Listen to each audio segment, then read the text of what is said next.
Welcome to a special bonus episode of David Behaviour. I'm Marie.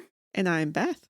And today we decided to dive a little bit more into the ruins because Beth and I both watched the movie as part of reading the book. And the differences between the movie and the book are honestly pretty fascinating. They are. So we just wanted to dig into that a little bit more.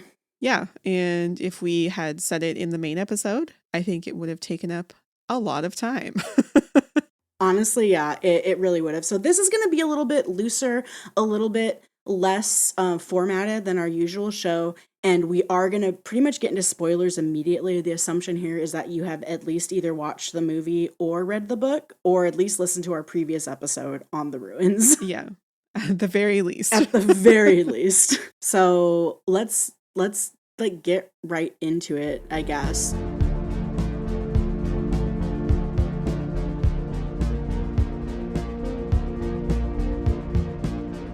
The biggest difference, obviously, between the book and the movies is the switch around of who gets what death, and more specifically, the ending overall of the movie versus the book. Yes. The deaths are quite different. I want to say right off the bat, the positives. Yes. Yeah, go for it. The positives are that the movie gets into the action a lot more quickly. So we get the scale of everything feels a lot shorter, which is one of the complaints that we had about the book, is that everything felt so long.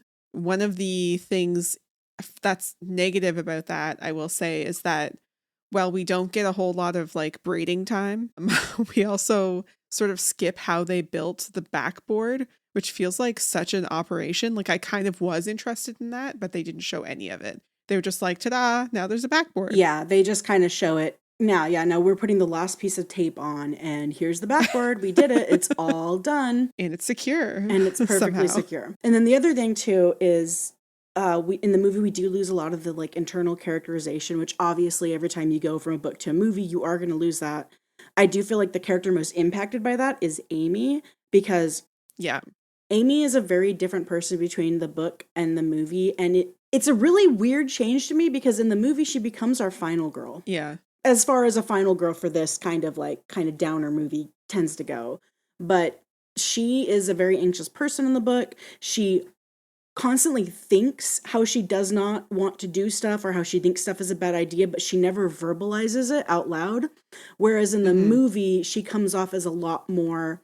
At one point, Stacy calls her a whiner or something like that. Like she comes off a lot more of like verbalizing her worries versus keeping them inside. We sort of get more of a switcheroo of Amy and Stacy, or at least a mixing of their two personalities, because Amy is the one who like kisses Matthias or whatever, and she's the one that gets drunk and stuff like that. Whereas in the book, it was Stacy doing all of the sort of bad decisions, I guess. Quote unquote slutty decisions, which I did find that interesting as well, because I think we mentioned in the book, they are discussing like, oh, if they made a movie of our situation, like they basically call out that Stacy would be the slut and that Eric would be like the clown or whatever. And I do wonder if, once again, because Scott Smith wrote both, I'm wondering if he purposely went against that to like kind of not go with the trope that people would have expected.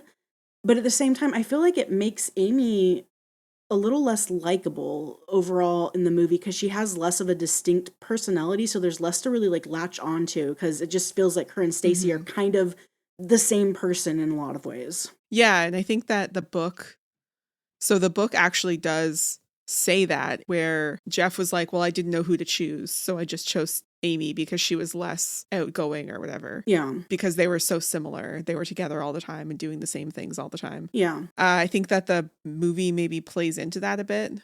The main reason why we didn't do something like this with the novelization of Alien Covenant is because the adaptation and changes were kind of going in the reverse. So there is less of a change aside from like a deeper understanding of the characters in Covenant, versus this, where you can tell that Scott was adapting it for a more general audience, because the book is very brutal. And I would say the movie is still pretty brutal, like for a movie in the genre, but it, like obviously with the ending, it is much less so.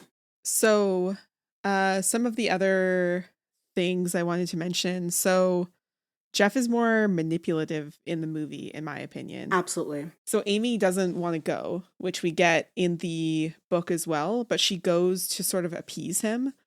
But it's more of sort of an unspoken guilting. Like she knows that he wants to go, and she sort of just does it because she knows that he'll be disappointed. Whereas in the movie, he says it explicitly. Yeah. She's clearly in a bad way. Like Yeah. she's vomiting into the toilet, and he's like, "Are you okay?" And it's like, "No, man." Yeah. Well, and it's too because Amy in the movie does vocalize that. Like she's like, "No, I want to stay here. I just want to sleep. I want to read on the beach, whatever." And in the book, she thinks about bringing it up, but she doesn't actually do it. So instead, in the movie, we get Jeff manipulating her into going with him. And later on, too, there's a lot of points in the book where I do think Jeff is manipulative in the book, but he's more manipulative in a way where he doesn't say things that he know will make Amy react in a certain way, make her panic or make her anxious about the situation.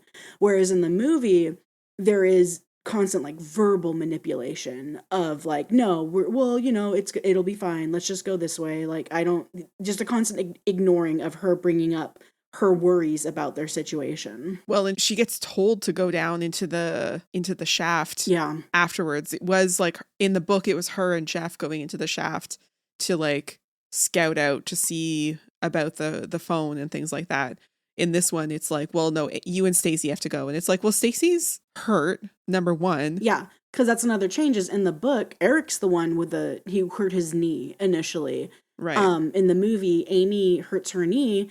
And Stacey, once again, I'm mushing them together. Stacey hurts her knee, and instead of, like in the book, them going, well, you're hurt, Eric, we're not going to send you down again. I'm going to go down, and Amy will go down with me. Instead, we get, well, Stacey and Amy, you're the lightest, so you two have to go down. You have to go down, and you have to look for this phone. Right. Exactly. And it's, I don't know, I don't like it. I think it's a bad change. I do like that they didn't have Amy die the way she did. Once again, justice for Amy.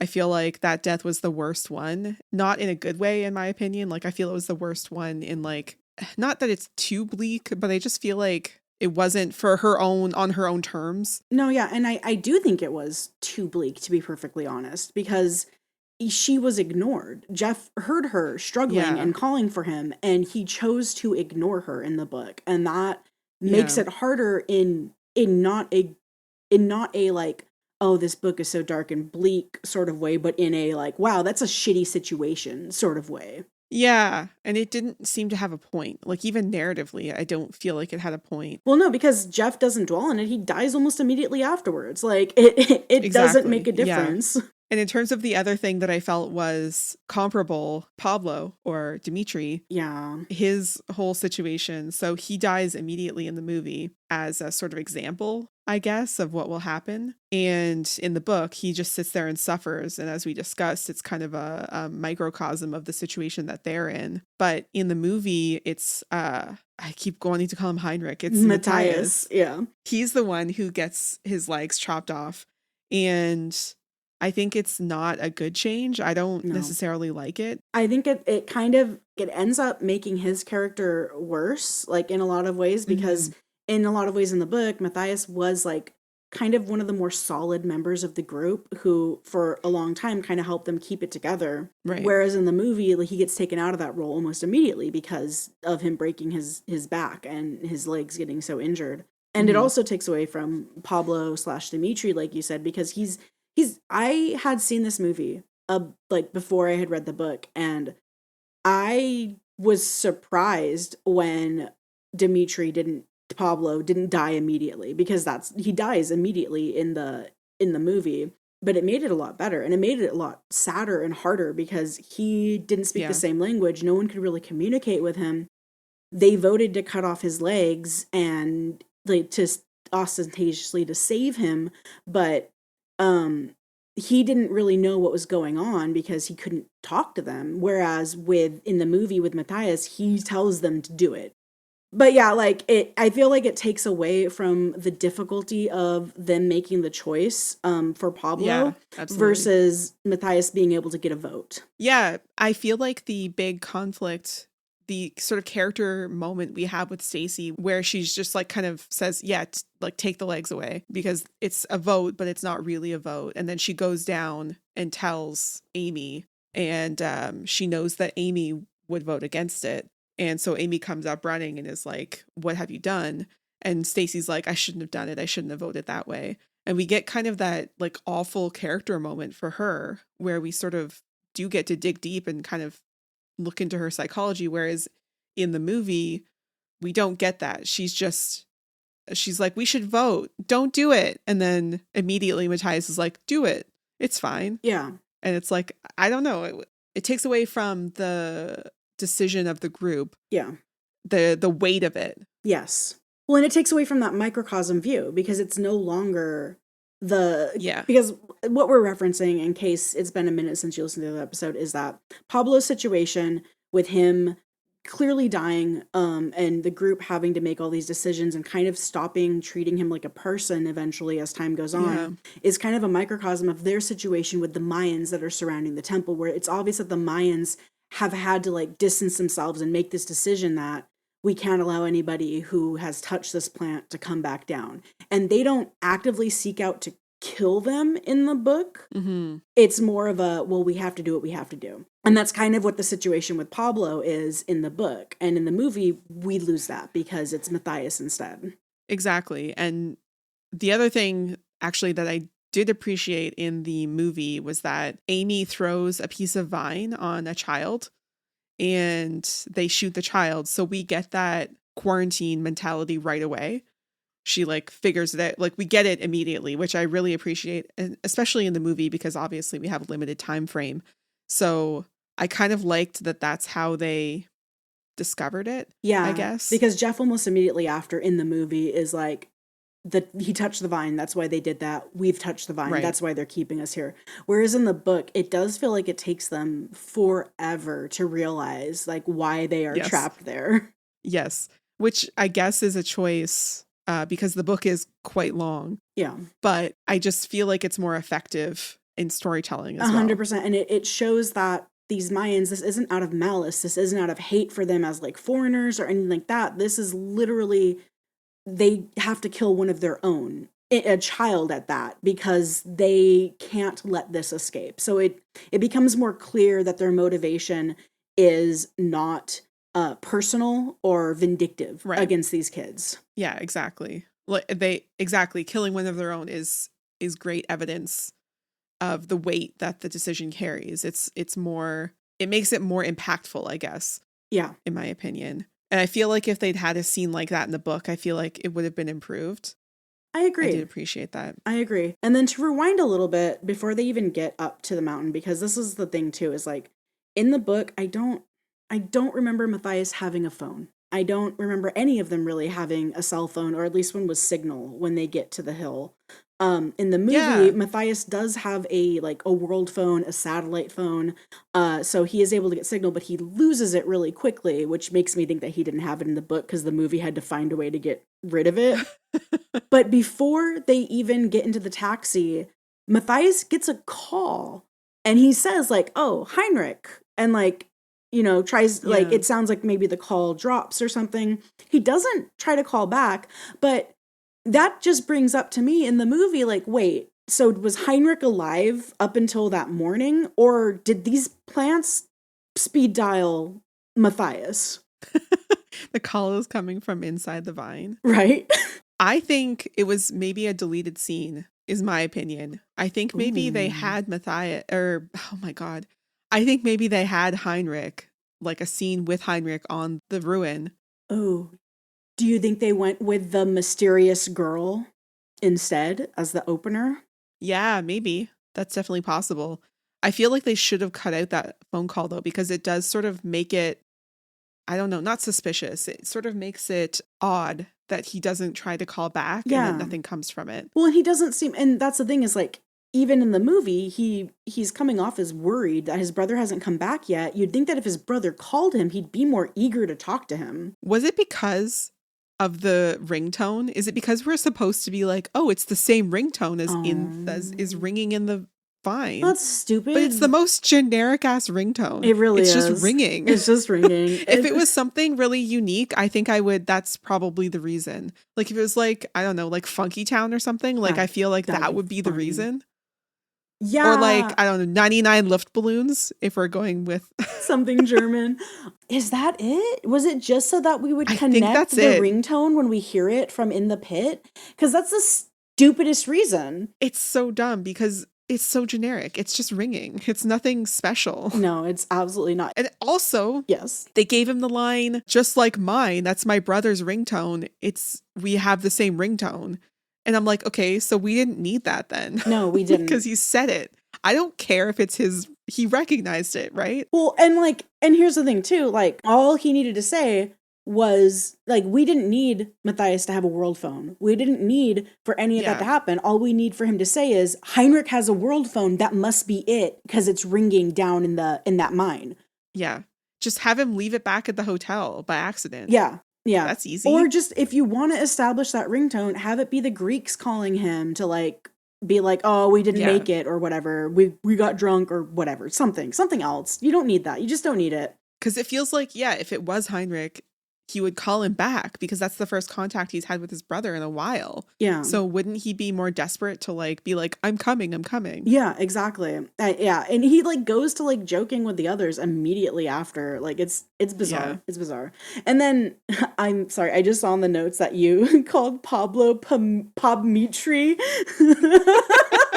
Because in the movie, they just call him Dimitri. They don't call him Pablo. He doesn't have a cute little Spanish nickname, but that's so funny.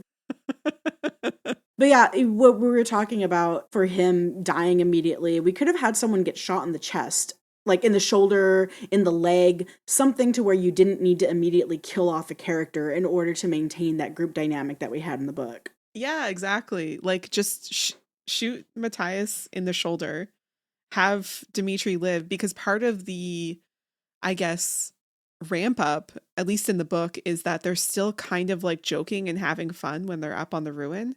They're like, what the heck? This is so crazy. This is so weird. Like they're a bit shaken, but they're not like so scared.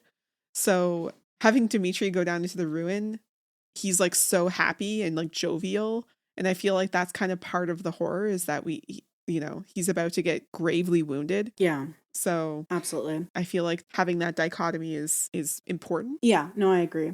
What do you think about the change? So in the book, obviously the vines can mimic voices and ringtones and other noises.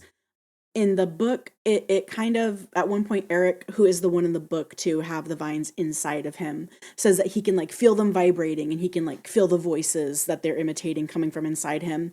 Whereas in the movie, we have them as the flowers do, that like kind of vibrating. How do you feel about that change from it being just the vine itself to like a specific flower? I think it's stupid because it kind of made it look like Alice in Wonderland, Tim Burton's Alice in Wonderland.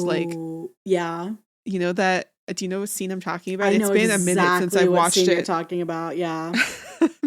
But it does make me think of that, where the flowers are like mouths, and I think it's really cheesy. I didn't like it personally. I agree. I don't know. I think it's like what you were saying about having the vines speaking is also kind of cheesy. So I don't know how else they would have done it. Yeah. And I did notice, we were noting that it seems to go back and forth in the movie of whether or not these vines are intelligent. There's some moments where it's like, yeah, that's a smart thing to do. Like they purposely are like psychologically manipulating people in some parts, but other times they just seem like they're reacting.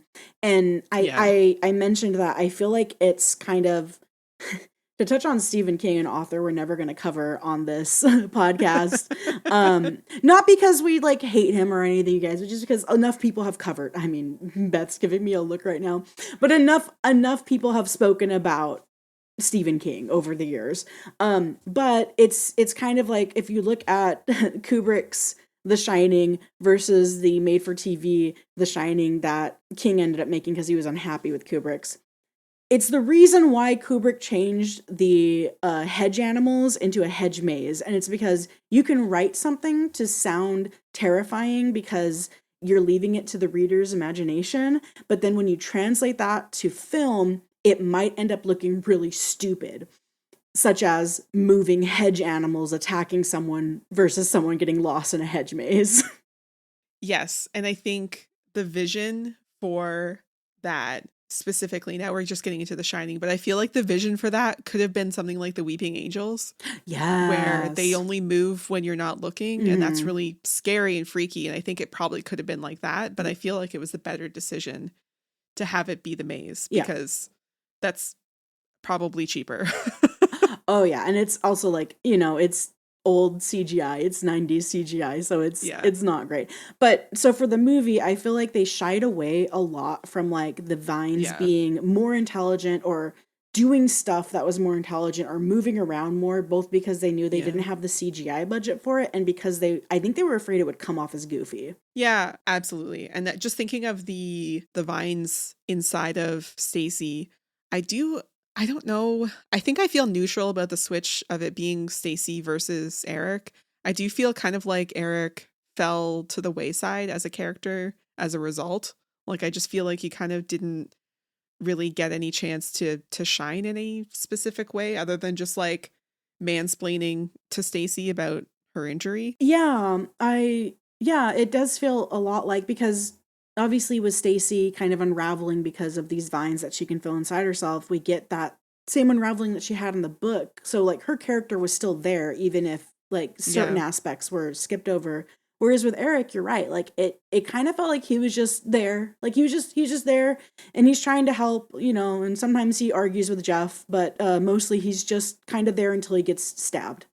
Did he kind of go into the de facto Matthias role with Jeff? I feel like he did. I feel like some of Matthias's more like stoic and more, because there's even a part where he says like we should set up a watch. Like he's a lot more proactive in some ways, but because of that, it's kind of the thing with Stacy and Amy where they kind of end up blending into one character instead of being two distinct characters. I feel like Jeff and Eric kind of end up mushing together in some ways so that neither of them really stand out that much, aside from Jeff being a manipulative asshole. Well, and him trying to be the leader and blah, blah, blah. Yeah. But that's kind of interesting because one of our critiques of the book is that we don't get a lot of characterization and it is very like generic, but it's so funny because we get a lot more than in the movie, in my opinion. Yeah. And I think that looking back on it now, it's less that we don't get any characterization, but it's more that we get very 2D, like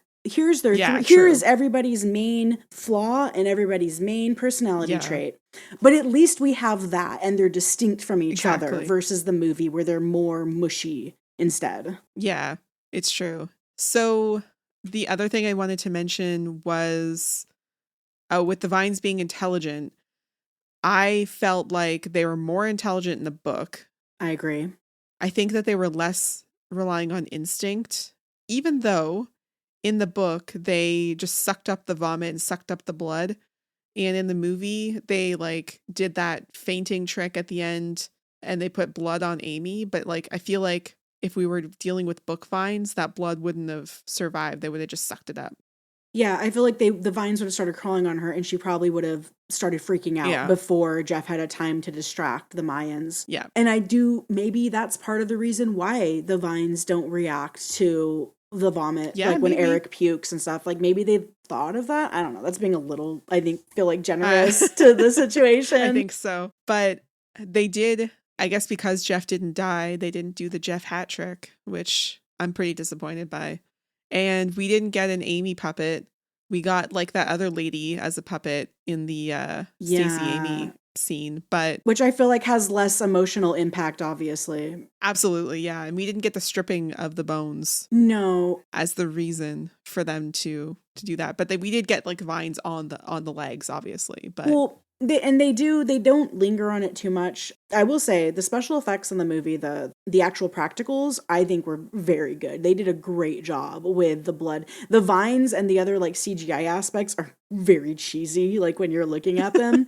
But as far as like down to the bone, I feel like they tried to kind of hint at that, but they Yeah. probably weren't able to make it super convincing for it to be completely down to the bone. So they just stripped away more of the flesh and not all the way down to the bone. I did think that Stacy's moments where everybody was just kind of, so everybody freaked out at first with Matthias and with Stacy having the vines inside of them. And then the scene where she's like, they're inside of me. And everybody's just kind of resigned. And they're like, okay, let's pull them out. And it's very like monotone. It's no longer yelling about the vines being inside. They're like, yeah, they're inside. Let's get them out. Yeah. And I felt like that was very on tone with the book, where there is that scene where it's like, okay, they knew they had to get them out by the root because Eric was freaking out, and they had to prove to him that they got them out completely.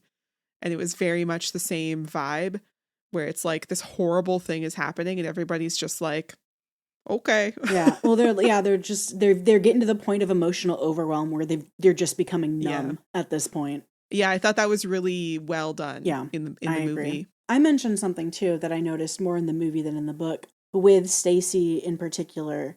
There's a lot of points, not a ton, but there's a few points in time where she kind of covers for Amy. So like we said, the cheating thing, they moved that to Amy instead of Stacy, and Stacy covers for her, and she tells Eric too, like, don't say anything about it. She has him cover for Amy. Yeah. And then later on, initially after Matthias falls, Jeff is telling Amy to go down, and Amy's kind of like freaking out, and Stacy says, no, I'll go. Like, it's fine, I'll go. Yeah. And so it feels like they were going for kind of almost like a lopsided friendship between them, which I did pick up a little bit from the book, but not as much as I did in the movie, where it seems like Stacy invests a lot more in like protecting Amy than Amy seems to think about her, at least in the movie. You know what I mean? Yeah, in the book it was the other way around. Yeah. So in the movie we have Jeff pointing out that Amy is getting burned, and Amy's like, no, I'm just hot. And that's a Stacy thing in the book. Yeah.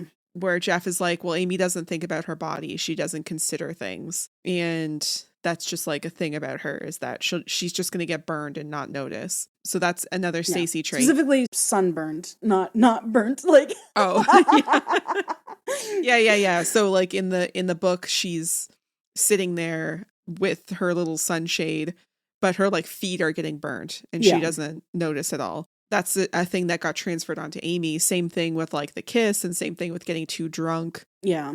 Yeah. So all of their sort of character traits got kind of switched around. Yeah, which is really interesting. Also, to return to, you mentioned that Stacy does not get that moment of voting for Pablo's legs, to get cut off in the movie, obviously. And her guilt, like, resulting from that. Yeah. I felt like they tried to put that emotional guilt a little bit on the fact that instead of in the book, it's Eric who is panicked and wants to get out of the mine, so he insists on lifting Pablo. In the movie, Stacy's the one that went down and got injured, and she's panicking and insists on lifting Matthias, which results in him getting hurt more. And she does kind of start, like, they don't return to it, which I feel like is a loss, but she does start to be like, it's my fault, isn't it? I insisted on lifting him. Like, that's why he's so bad now, is because of that. Yeah. And so I felt like they were trying to maintain that kind of moment, but it just didn't work as well, because she doesn't, like, she kind of drops it immediately.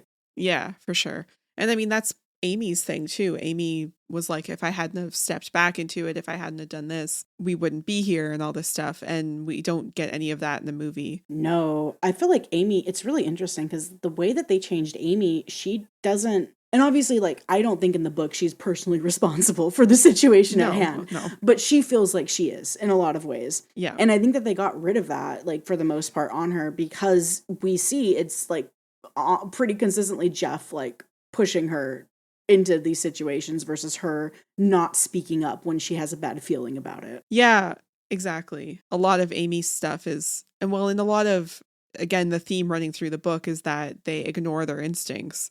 And I feel like Amy just notices it a lot more. Yeah. And she feels guilty about it. Whereas the others don't really. They're sort of just resigned to being there. Yeah, there's a lot of almost what I would call like thought interruption in their chapters where they're starting to think about something and then they're like, nope, not going to think about that right now. Like, it's just really interesting because it's more of a refusal to look at it versus Amy's, where she is like constantly thinking about the fact that she made a choice to not speak up. Well, and she's the one in the movie that says, where Jeff is like, well, if it's going to happen, it's going to be because of this. And she's like, well, you can't say that. Yeah. Yeah. It's really interesting. I feel like we've covered a lot of the main changes in the movie itself. Should we talk about the ending? We should talk about the ending. It's the biggest. I think it's controversial between us. It is. Well, I think it bothers you more than it bothers me. And that's fine. Like, I totally get it because it is. So, okay. So in the book. I'm very sensitive. I know. It's okay. So in the book, Stacy is the last person standing at the end, and she goes down to the bottom of the hill, and she can see that the Mayans are already packing up because they know that, the time is coming. And she waits until nightfall to see if the Greeks show up. They don't, and so she kills herself, hoping that her body can serve as a warning, which, I mean, Stacy girl, you've seen these vines drag people away. She gets dragged into the underbrush. Whereas in the movie, Stacy is the one instead who is begging for someone to kill her because she has the vines inside of her. It's implied that Jeff does it. It cuts away before showing it, but he's the one that picks up the knife. And he puts blood all over Amy in order to make it look like she died. And he carries her down to the bottom and he tells her, like, I'm going to distract them. When I say your name, you run and go to the Jeep and just drive away. And she's like, oh, promise me you'll still be here. And he's like, oh, yep. And it's like, girl, he's going to die. But anyway, so he carries her down to the bottom and he starts, yelling at the Mayans. They don't understand him, but they are paying attention to him. And they're like kind of following him as he walks away from where he puts her down. And when he yells her name, she takes off running and he gets shot. And she makes it out. In the theatrical cut of the movie, there are 3 different endings technically for this. In the theatrical cut of the movie, she just drives away. That's the last scene that you see of her, is her driving away in the van, and then we cut, and it is the Greeks arriving at the pyramid. In the extended cut, which is what we watched, same thing happens, but it zooms in on her face, and you can see that she already has the vines under her skin. So she is escaping, but she's escaping infected. And with the extended deleted scene that was originally in there, it then flashes forward to her having died and been buried in the United States and the vines now growing out of her grave. So that's the difference. And there are things about this, like Beth says, that don't really work very well. It's broad daylight when he carries her down. Like, if the Mayans are paying any attention, they would see her get up and move. They're distracted a little, like they do end up chasing her, but they are distracted entirely by Jeff, which you don't think would have worked as well, right? No, I don't think it would have worked. So one, again, I guess with movie vines, they're not slurping up the blood right away, whereas book vines would have slurped it all up, so there wouldn't have been any left. I guess if they had taken it directly from Stacy's body, but they show him like dipping into the dirt, which is pretty gross. Anyway. It is really gross. It's really gross. So I think, so number 1, he sets her down far enough away, and I feel like the Mayans probably would have just shot him because he gets pretty far out to put her down. So that's number 1. Number 2, no one's watching her, and also the vines don't grab her as well. Like, I don't know, again, movie vines are much dumber, so I feel like movie vines would have grabbed her. Okay, whatever. Number 3, nobody's paying attention, and I feel like they're like all watching him, which I guess fair, but there's so many of them. Why wasn't anyone in the line of sight of her watching her? It feels very strange. Like, it doesn't feel like it's a very good plan. And as you point out, it's broad daylight. So, yeah. And I will say, like, there are less Mayans in the movie than there are in the book. However, there are still, I think at one point he says there's about 50 people out there. So there's at least 50 people. Some of them are the women and apparently children that they bring along to these events. So not all of them are armed men, but like, I do agree that it is silly that they would not be keeping an eye on her. I think maybe if they had established earlier, like in the book, that he kind of found a blind spot, a spot that wasn't guarded, and he kind of took her there before starting his, like, took her closer to that before starting his diatribe and getting their attention. I feel like that would have worked better. If it was actually circular like it is in the book, like I feel like that makes a lot more sense, where he goes to the far other side of the hill. Well, and here's the thing too, is this, so in the movie, it is a pyramid. It is clearly a Mayan pyramid. Whereas in the book, it is a large hill that is, it takes him an hour to circumnavigate it at one point in the book. And I do feel like this would have worked better in the scale of the book, because he could have gotten them out of the line of sight of her as they were following, and maybe just have it be where just the women are there, like watching her, the ones without weapons, and they yell for the men or something. So like, I totally get where you're coming from.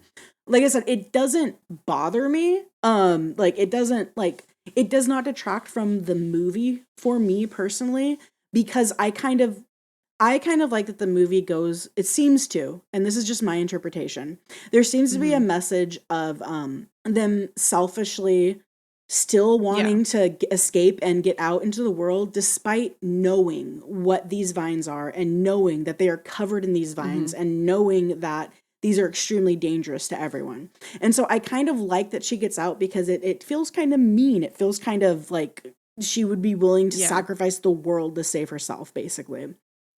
Yeah. And I think I like that on theme with the book. Like, I feel like that is on theme, because it is part of ignoring that voice in your head to tell you this is a bad idea. Yeah.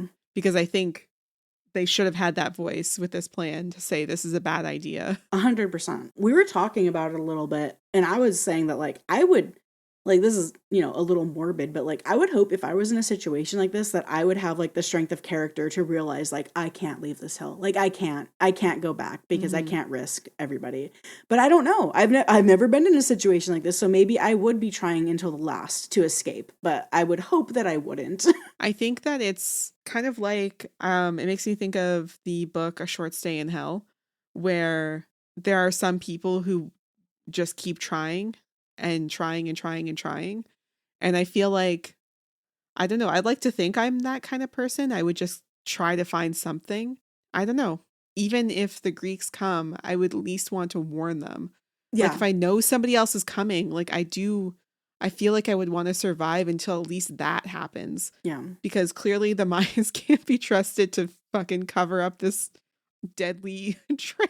Well, and here's the other thing too, is like, you know, part of this is, so these Mayans, they don't speak Spanish, they don't speak English, they speak their own language. I forget the name of the language that native Mayans speak. That's my bad. I apologize for any native speakers out there. So I would think that, like, at some point, because this feels like this has been going on for a while. This feels like this has been going on for, I don't know, 100 years or something. At some point, you'd think that one of these Mayans would be like, guys, one of us should take Spanish so that we can tell people to not go down there. Like, you'd think. There's so many dead people. Yeah. And I think the implication is that they're mostly tourists. Yeah. Because the guy in the truck was like, don't go there. That's a bad place. That's a bad place. So I feel like Spanish maybe wouldn't help them.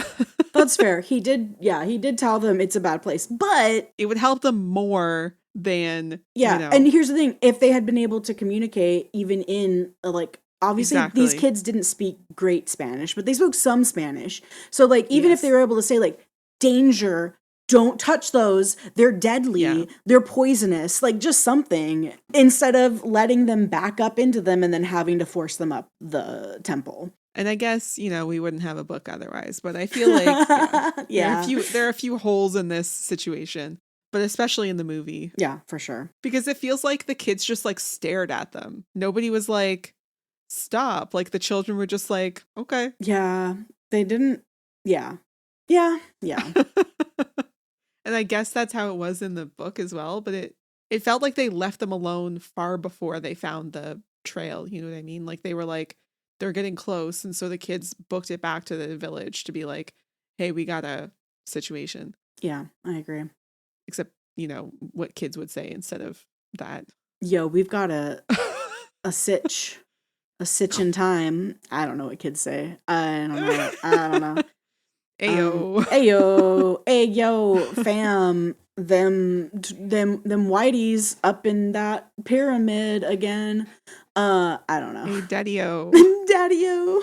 Oh my god. Anyway, the issue I had with the ending was that the vines were in her skin. Yeah. I guess, but she didn't have any injuries. So why was it in her face? I guess. That's super fair.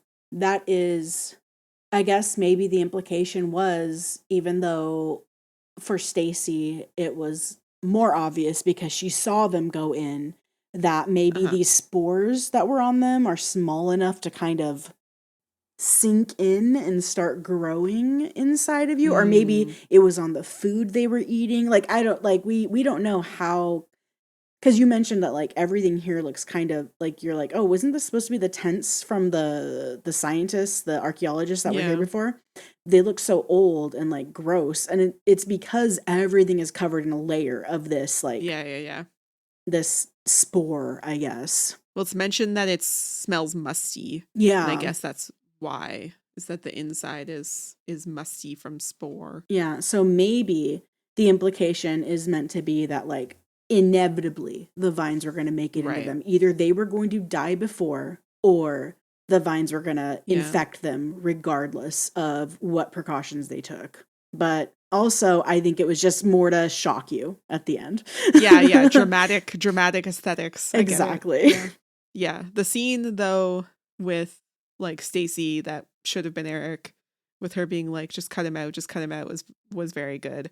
Oh yeah. It was awful. It was terrible. It's gnarly. Once again, very good practical effects in this movie. Mm-hmm. Not for the faint of heart. It is a gnarly scene when she is trying to cut them out.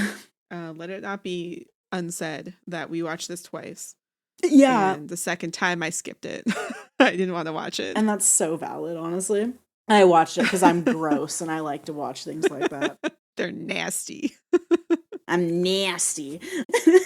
I'll find a book adaptation of Hostel and make you watch that. I'm joking. No. I won't do that. I'm joking. The Human Centipede. Ew. I would never make you watch The Human Centipede. Good movie overall. I enjoyed the movie. It's just, once again, the differences I find really interesting. Mostly because it's the same writer. It's just so interesting, the changes that were made. You can tell that some of them were made for the studio. Some of them were made because audiences hate downer movies. Like, it's been found consistently that if your movie has a downer, like a super downer ending, when people leave theaters, they will give it a lower score. And so obviously they couldn't end it on Stacy killing herself at the end. And other changes were made too. And any mention of suicide is probably gonna be not great. Controversial at the very least. Do you think that would make it into the movie if it were made now? Maybe. I'm just not sure. Yeah. She might have committed suicide by vine. She might have just like walked into the vine. Yeah.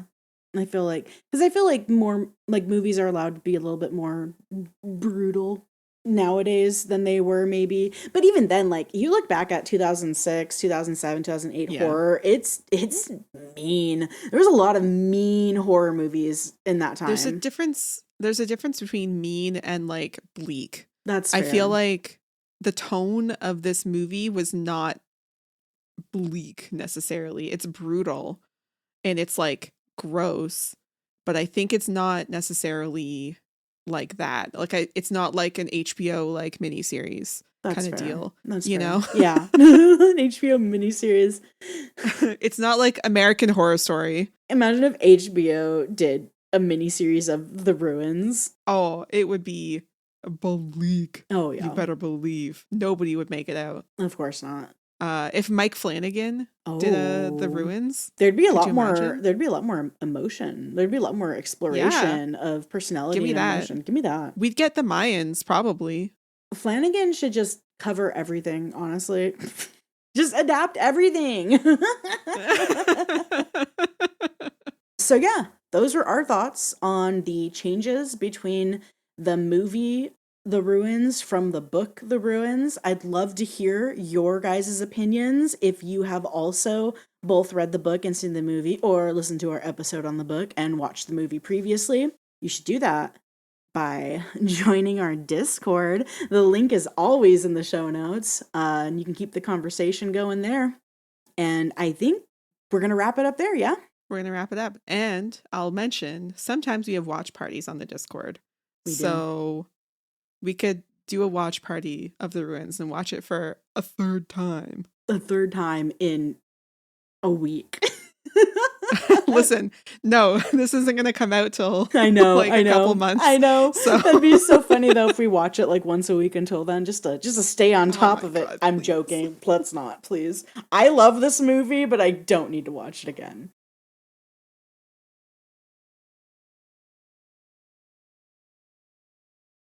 Thanks for listening. If you want more from us, our social media is in the show notes, as well as a link to our Discord where you can join the conversation and suggest books, maybe even movie books where we could watch the movie and read the book.